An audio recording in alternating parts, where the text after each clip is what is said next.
Olá, eu sou João Victor Alcoforado de Araújo, estudante de computação da UFPB, e essa é uma apresentação direcionada ao PET Computação. Hoje eu vou falar um pouco sobre metodologias ativas.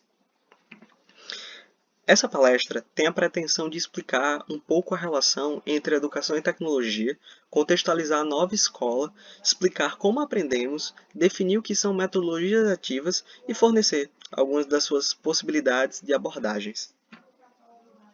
Antes de entrar em metodologias ativas propriamente dito, precisamos entender a relação entre educação e tecnologia, pois a revolução tecnológica vem transformando cada vez mais a maneira que nos relacionamos uns com os outros e também as exigências do mercado de trabalho. Por isso, precisamos analisar essas questões de uma maneira muito mais profunda e orientar o nosso aprendizado a essas novas necessidades sociais que estamos presenciando. Por isso, precisamos entender o conceito de competências de ordem superior.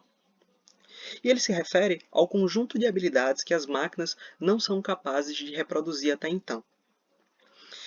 Em um cenário que cada vez mais a mão de obra humana vem sendo substituída pelas máquinas, é de extrema importância que a gente compreenda e busque desenvolver as habilidades que nos façam ter condições, ou pelo menos melhores condições, de serem inseridos nesse novo mercado de trabalho onde a tecnologia e a ciência está cada vez mais presente. Além desse conceito, outro extremamente importante e que nos proporciona uma reflexão interessante é a questão da onipresença da informação, que nos permite pensar que, apesar da informação ela ser onipresente hoje em dia, o simples acesso a ela não significa necessariamente que todos tenham as mesmas condições de fazer inferências, de construir conhecimento significativo através dela. Porque muitas vezes, quando buscamos um conteúdo, ele está completamente disperso, distribuído de maneira difusa na rede mundial de computadores, fazendo com que seja necessário a gente analisar diferentes fontes com níveis de conhecimento, profundidades e até linguagens diferentes. Isso exige um conjunto de habilidades que nos permitam filtrar e reconstruir isso de maneira muito mais simplificada na nossa mente, fazendo conexões mentais.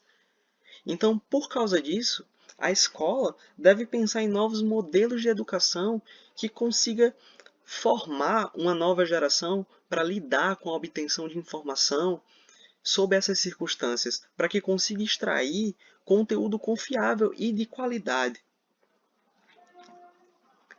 Outro conceito que nós vemos com frequência é a questão da inovação educacional. Mas inovar por si só não significa necessariamente inserir a escola em um contexto digital, nem muito menos substituir os artefatos tradicionais de ensino por artefatos tecnológicos, como por exemplo a substituição da lousa pelo projetor. A inovação educacional ela está em repensar o processo de ensino e aprendizagem, repensar o processo pedagógico e o que é que a gente precisa modificar nele para proporcionar uma aprendizagem muito mais significativa. É aí que entra a inserção de recursos tecnológicos como apoio ao processo educativo, mas não como fim em si mesmo. Naturalmente, nós estamos migrando para outros modelos de aprendizado, principalmente digitais, nos quais constantemente nos vemos assistindo videoaulas e consumindo PDFs, por exemplo. Isso é essa transformação sendo naturalizada na sociedade. E por isso é necessário repensar as relações de ensino e aprendizagem e de que forma elas são alteradas para proporcionar melhores maneiras de aprender. Por isso, eu trouxe uma reflexão a respeito da pirâmide de William Glasser, psiquiatra americano que teorizou sobre os métodos de aprendizado. E essa pirâmide traz uma relação entre esses métodos e as suas taxas de eficiência. Então, vamos fazer uma análise dessa pirâmide? Ela mostra que ler representa 10% de eficácia, escutar 20%, ver 30%, e quando pensamos na relação entre ver e ouvir, em conjunto representam 50%. Claro que isso são estimativas, mas se a gente pensar que esse conhecimento ele se degrada ao longo do tempo, que a gente perde fatos importantes acerca dele, nós percebemos que é cada vez mais necessário garantir um conhecimento que possa ser substancial e significativo para o aluno. Ver e ouvir é basicamente o modelo que o ensino tradicional nos possibilita como método para adquirir conhecimento. Mas quando analisamos práticas muito mais ativas, como por exemplo discutir, fazer e ensinar a outras pessoas um determinado assunto, essa taxa de aprendizado aumenta muito mais, chegando até 95%. E essas são evidências científicas para que a gente possa repensar o processo educacional e quais modificações a gente precisa fazer para que ele se torne mais interessante para o aluno e possa proporcionar mais conhecimento. Finalmente, vou explicar o que são metodologias ativas e de que forma elas se relacionam com o que foi dito até então. Em sua essência, elas são um contraponto aos métodos tradicionais de ensino, nos quais o professor ocupa a figura central do processo de ensino e aprendizagem. É ele que transmite o conhecimento para o aluno e o ritmo que tem que ser obedecido é o dele, do professor. Nas metodologias ativas, há uma transição de papéis, o aluno que ocupa o centro da aprendizagem. E o professor passa a ser um intermediador, um facilitador do processo de aprendizado do aluno. Nesse sentido, há uma orientação para o desenvolvimento da autonomia do aluno, fazendo com que ele se torne responsável de fato pelo seu processo de aprendizado, que pelo que vimos na pirâmide de William Glasser, são as posturas ativas que proporcionam a maior absorção de conhecimento, o aprendizado mais significativo. E é isso que as metodologias ativas tentam fomentar, através de inserção de tecnologias, por exemplo, para que o aprendizado possa ocorrer em diferentes espaços, quebrando as barreiras de um espaço bem delimitado como a sala de aula, fazendo com que o aluno possa aprender mais, seguir outros ritmos de aprendizado. Para isso, as avaliações são essenciais, fazendo com que o aluno possa mapear e entender quais são os seus pontos fortes e os seus pontos fracos, quais foram as formas de aprendizado que melhor corresponderam às suas necessidades e que proporcionaram melhor aprendizado significativo. Então, é nesse sentido que as metodologias ativas são inseridas e que elas se propõem a desenvolver um conjunto de habilidades que possam fornecer ao aluno melhores condições de adaptação na era digital. Eu trouxe algumas abordagens de metodologias ativas. A primeira delas é a gamificação. Gamificar significa usar elementos de jogos em situações que não são propriamente de jogos.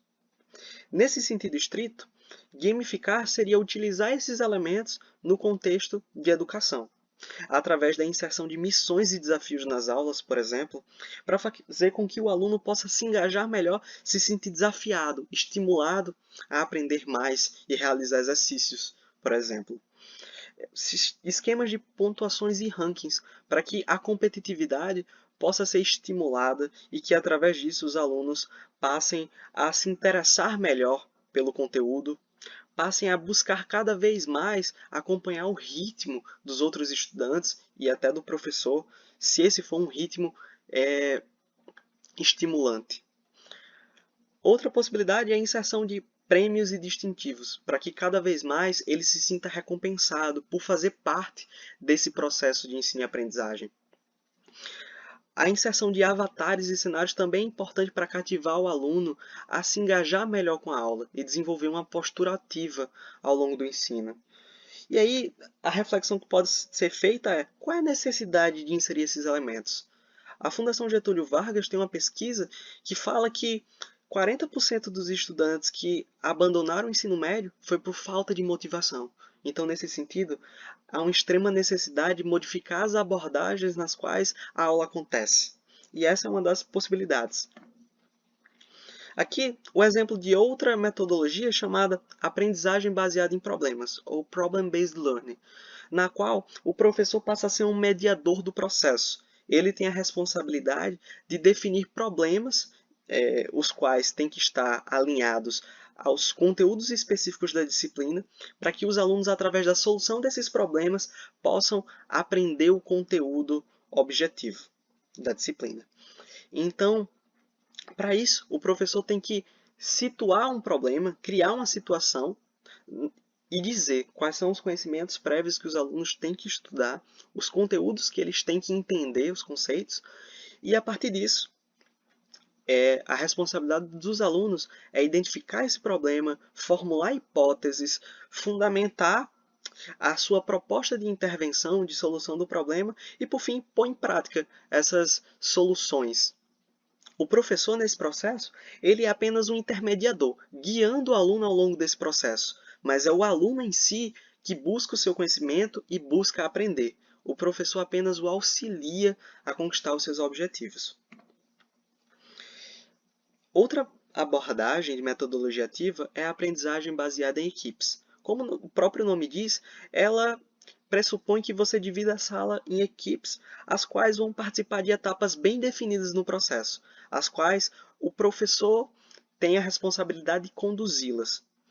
Então, a primeira etapa seria o professor estabelecer quais são os conteúdos, os conceitos que o aluno tem que aprender, através do fornecimento de materiais de estudo, como artigos ou até mesmo sites na internet.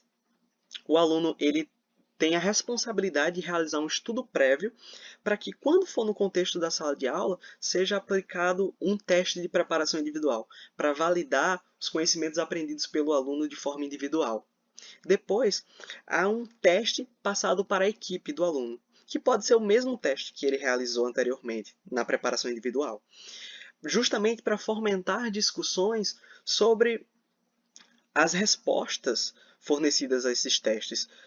E, além de discussões, explicações uns para os outros, para convencer as outras pessoas da sua solução, por exemplo, que são justamente as práticas abordadas na base da pirâmide, com a ideia de proporcionar um conhecimento significativo. Depois desse processo, há a possibilidade de apelação, que seria o aluno justificar por que marcou determinada questão, mesmo se essa não for a resposta padrão da questão. E o professor vai dizer se aceita ou não a proposta de apelação do aluno, fazendo com que haja um engajamento muito maior e a possibilidade de discutir mais sobre as possíveis respostas de um tema, justamente abordando os pilares de um aprendizado eficaz. Depois, o professor ele deve desempenhar a ação de fazer uma exposição oral, fechar esse conteúdo para que ele fique bem delimitado na mente do aluno. Depois dessa exposição oral, é quando acontecem exercícios e tarefas complementares, como listas de exercício, vídeos, simulações, para que o aluno possa se inteirar mais daquele assunto. Porque o que vem depois é problemático, justamente porque o aluno vai ser inserido em um sistema mais complexo, no qual vai exigir de todo o grupo uma participação muito intensa de discussões e construção de conhecimento. Porque a proposta dessa metodologia é trabalhar em cima de problemas reais que sejam complexos, necessitando que o aluno pesquise e crie as suas próprias soluções, fazendo com que, mesmo em sala de aula, mesmo durante a academia, os alunos possam se beneficiar de uma experiência profissional. Esses são exemplos de metodologias ativas. Cada uma delas tem suas características intrínsecas e maneiras diferentes de serem incorporadas à prática educacional. Cabe ao professor identificar quais delas melhor se encaixam à sua realidade. E claro que existem muitas outras. Eu trouxe aqui apenas algumas sugestões para que vocês possam visualizar diferentes abordagens de aula.